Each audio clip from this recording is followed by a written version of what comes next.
Adero.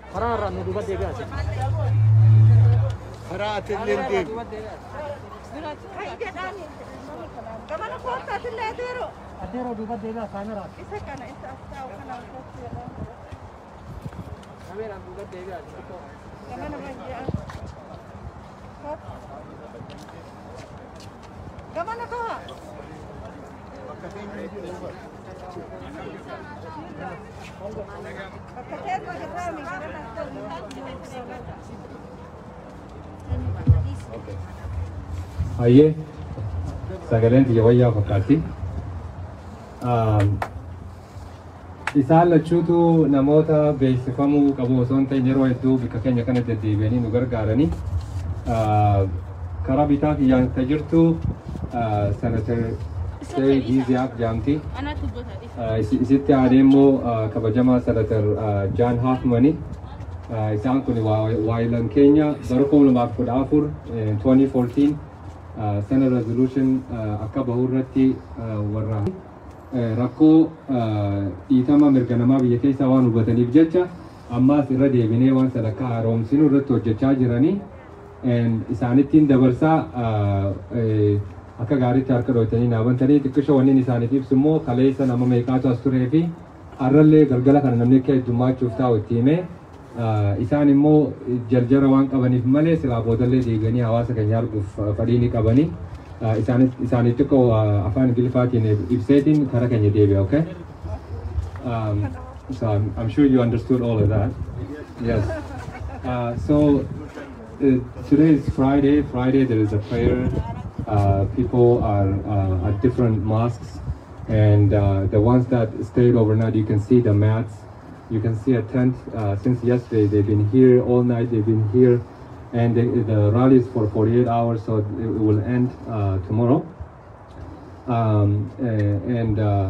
So more people will come, but because they're already familiar with you, I kind of told them that the background history of the Senate resolution from 2014 and our current effort, which includes revamping that, because the same issue that we're dealing with, even though the actors have changed, the same human rights violation that is happening in Ethiopia, and we need to condemn that in the loudest terms, in the strongest terms, and hope for a better future for the Ethiopians. The democratic movement led by the widespread youth, the qeerroo youth in Oromia and elsewhere in Ethiopia, is something that we need to amplify. They have a voice, we need to amplify that voice. And I'll give it to Senator Giziak, and she will tell us a little bit about herself and her role a little bit. Most of the time you guys address the crowd, but we never get to know as a person who's Senator Giziak and what committee you serve on. And maybe after that you talk about what is important to you and to all of us, which is respect for human rights and good governance in Ethiopia, and the democratic process that we all yearn to see. Well, I'll give it to our Senator. Arkadamaf Galatoma.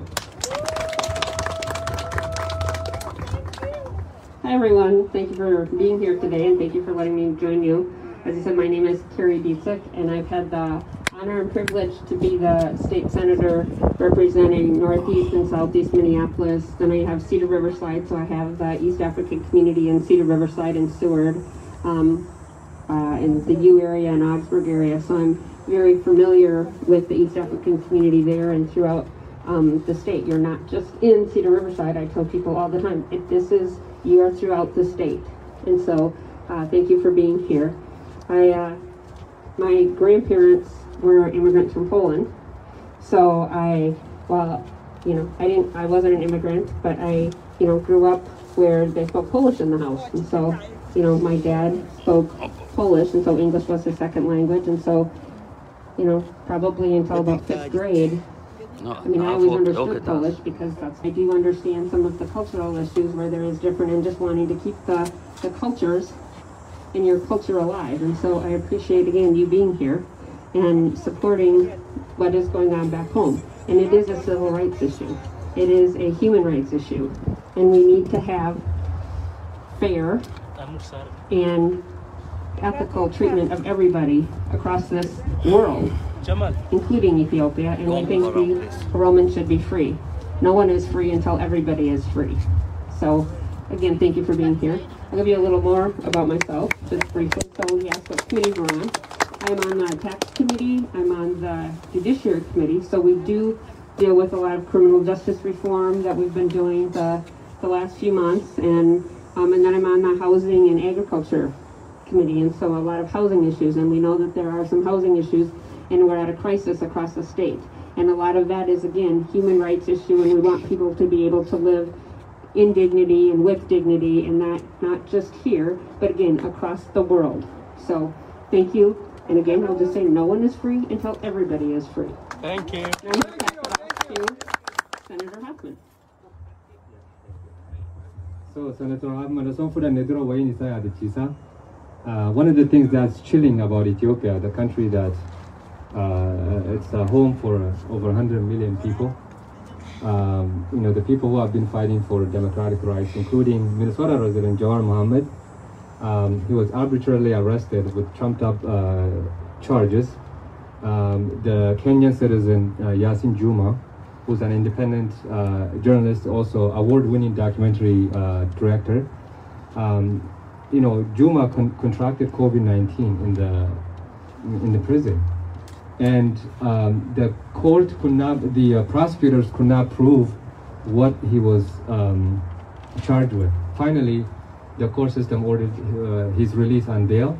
2 times, the police rounded him up and kept him in jail. But now he's in isolation for COVID, and we're like, but a person like Jawar Mohammed, who is physically weak and sick, has been denied access to medical treatment. As a medical doctor here in the state of Minnesota, my second home away from home, we treat people who are in correctional facilities who come to our hospital, and we treat them fairly, the same way that we treat a CEO or another doctor who walked into our ER or our hospital floor. And in Ethiopia, when you are accused of politically charged charges, sometimes your life is threatened. And when you are sick, they don't even allow you to have the basic human rights of having access to medical treatment.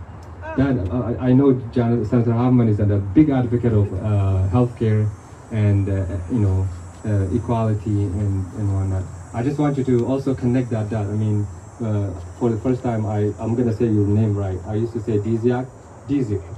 Thank you, Senator Katie Diziak. Thank you very much. And so for you, what do you say about the government who is jailing people but denying people having access to medical care? Before Jawar was arrested, there are thousands of freedom fighters who are peacefully struggling, who have been sick in the hospital, in prison, and been denied. And we have Minnesota resident Misha Chirri, who moved back to Ethiopia for two years ago to rebuild the country. He's an IT genius and a Minnesota resident, and currently he's still in jail. So that's who we're dealing with, but we have hope. We have the people who are putting their lives on a line to you know, bring democracy into Ethiopia. All of us here, including yourselves, are just we are here to amplify their voice. I want you to connect those two dots. Thank you. Thank you, Doctor. Simple answer, it's wrong. It is absolutely wrong what he's doing. Don't you agree with that? Yes. Thank you. Thank you.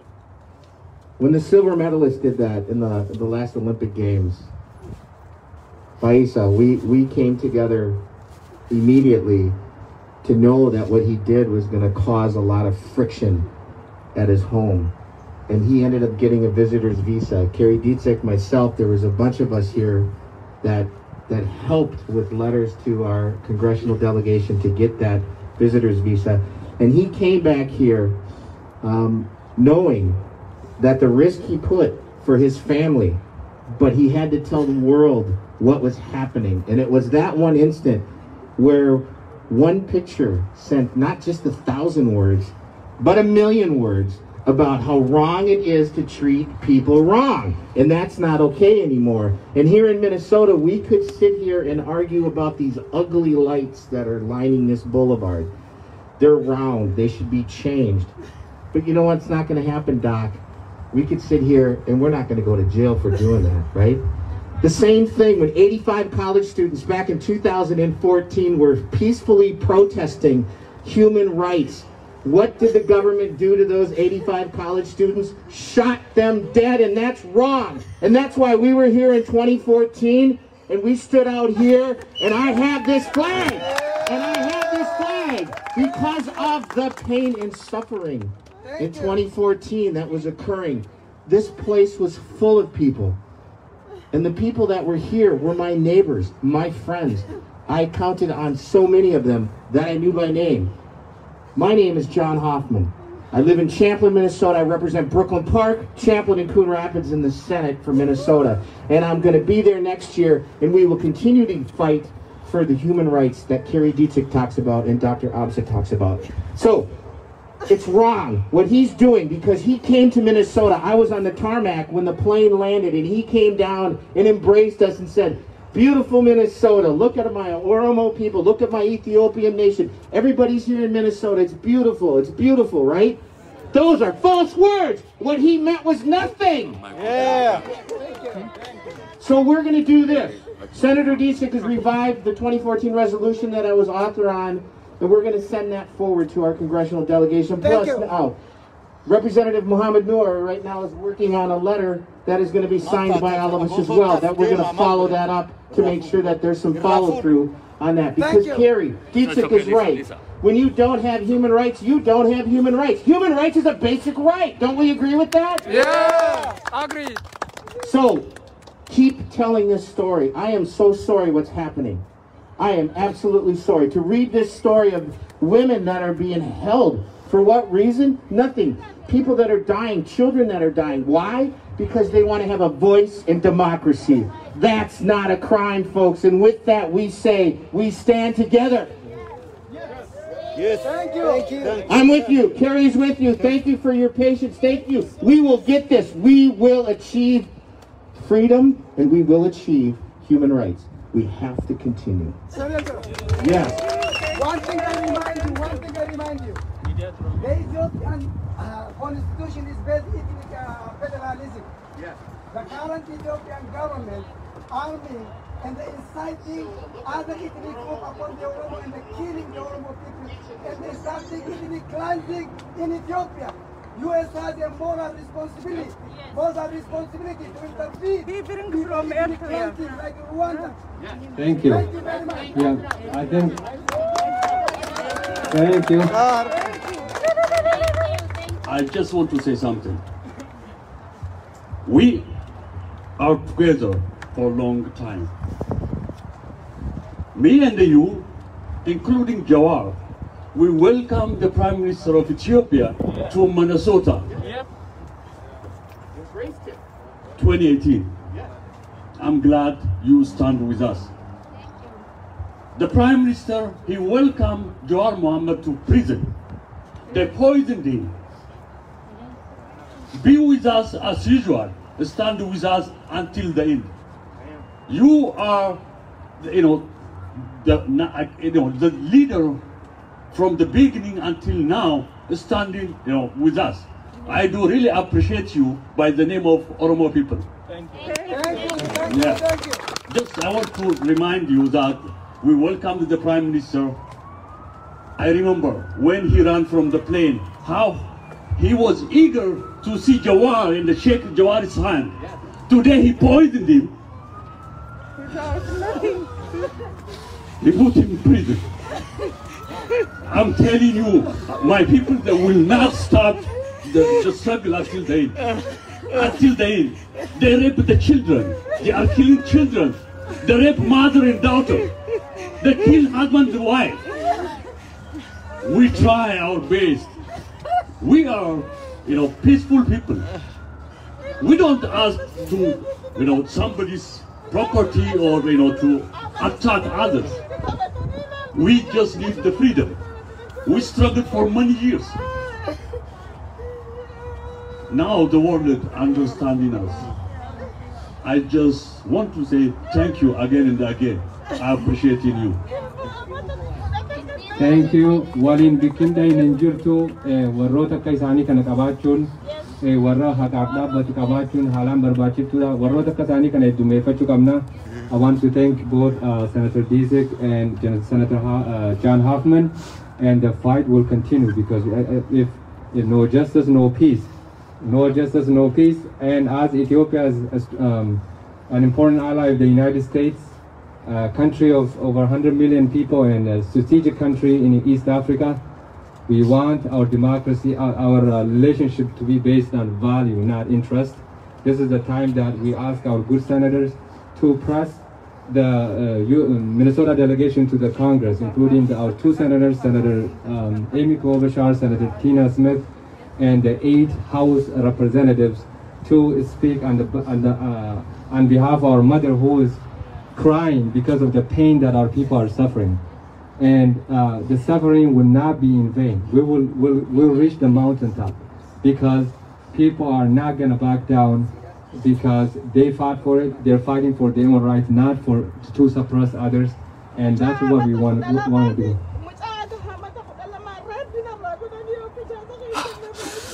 So this mother is crying because something that's unheard of in that country. A 12-year-old boy was raped by the soldiers, and that's how painful is that. In a society that we come from, things like that are very unheard of and very painful. And that is what pains our mothers here. That's what pains our sisters and all of these people who are stranded here despite COVID, because we have more COVID. COVID is killing the world, yes, but the Ethiopian security force is killing more innocent life every day. So we rather risk our health and life to be here and be their voice than be at home and crying. So that's what these people have chose to come out and support the movement back home, and also to appeal to you to work earnestly and urgently to finish this, because it is really, really important. It's 3 days only. They can do 100 people. Yeah. In 3 days.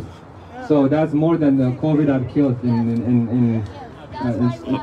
yeah. So the struggle will continue until all of us are free. And we want also not just the issue back home that has been plaguing us. We want our people to also get involved in the political process here in Minnesota, so they are the fabric of Minnesota. So they are their voices are not just from the sideline, but from the halls of Congress. And we want that to be inculcated into the young minds that are here. So once again, thank you very much.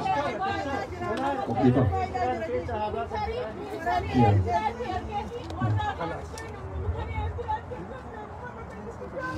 Yeah. Yeah. So we know that Minnesota is a farming state, and so is our country. 80% of the people are live on farmlands, and the military is deployed in all corners of Oromia. And our sister is saying the military is targeting anybody that's moving around, but not only the Ethiopian military, but Prime Minister Abiy is the Nobel laureate for 2019, right? Why did he get that? It's because of the initiative that he embarked on, and also normalize the relations with Eritrea. But now he's using the Eritrean troops, according to her words, to assassinate our people. Those people don't speak the language of the people, the locals, and they just rampantly shooting our people. So, and this is what that highlights is that this is not just an internal Ethiopian issue. It's going to become a wider regional and maybe international issue. So what she's alluding to is that we need to take this very seriously, and also make sure that our delegation in Washington understand the gravity of the issue, which can engulf not only the regional players there, but also being proximal to Middle East, and also Ethiopia being the gateway to Africa. We want stable Ethiopia. We want the killing to stop. We want our political prisoners to be released. We want OMN that was shut down, and independent media, the voice for the voiceless, to be restored, all of their equipment to be returned. We want Yasin Juma from Kenya to return to his family in Kenya, or to continue his work in Ethiopia. So I'm sure you guys will.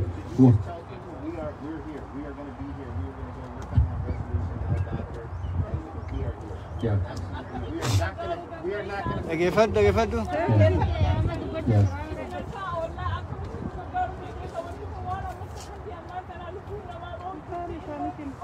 Yeah.